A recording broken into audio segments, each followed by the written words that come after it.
Hi, Dina. It's Ken from Whispering Souls Spiritual Discussions. So I read your question there, your view on what's my view on shadow men.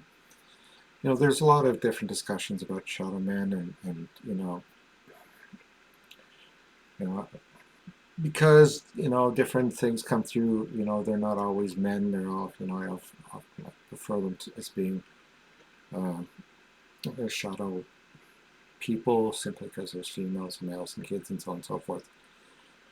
Anyway, I'm just sorry if I'm a little like that, but anyway. So the answer to your question is there are two different things that I see um, shadow men. Shadow men are people we see because spiritually we're not able to see them.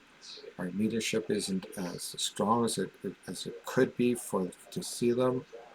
Um, and the ones that, different ones I'll explain. The ones that you see out of the corner of your eye when you're watching TV, that you'll see things moving on the corner of your eye, and you say, "Hey, what's that?" type of thing. Um, So these are typically spirits that are being shown to you, or your spiritual mind are picking up, and they're being shown as little red, little black spots moving and whatnot, and it's just kind of letting you know that there's a spirit standing there or moving. Um, and I always think that those, because we see them and we don't feel fear, that they're typically somebody, either a past family member or a spirit who's kind to you. Um, and we see them in the corner eye, just simply like I said, we can't see them when we look straight forward, but we can see them at the corner of our eye. You may also see shadow people in dreams. Um, and sometimes, a lot of dreams you'll notice there's a shadow person perhaps just behind you and you can't see them. Or like they're there, but you can't see them, and you kind of like, you can see kind of a movement type of thing. Um, Typically, when people talk to me about it, my first instinct with that would be the spirit guide. Spirit guides always walk behind us, just kind of like to grab us if we're going to fall or whatnot. And sometimes you can feel them, or you can, when you're meditating or whatnot, you can just kind of see a movement in the back of you. Um, Especially if you're flying, if you kind of look up, you'll see a little dark shadow above you. Um, and again, the more and more you practice your mediumship, the more and more you're going to see these people. Um,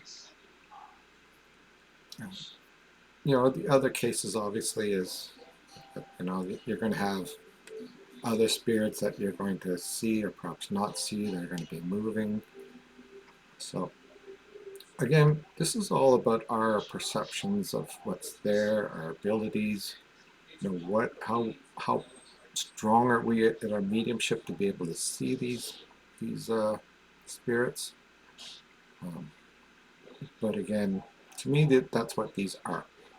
They're just spirits that are around us that we're catching up on or just seeing out of the corner of our eye. Are they negative? Probably 99.9% of the time they are not negative. Um, will you get a negative one? You will probably get every once in a while an angry spirit. Uh, Beyond that, though, you know, these are just spirits that we're seeing either through the corner of our eyes or spiritually through our using our spiritual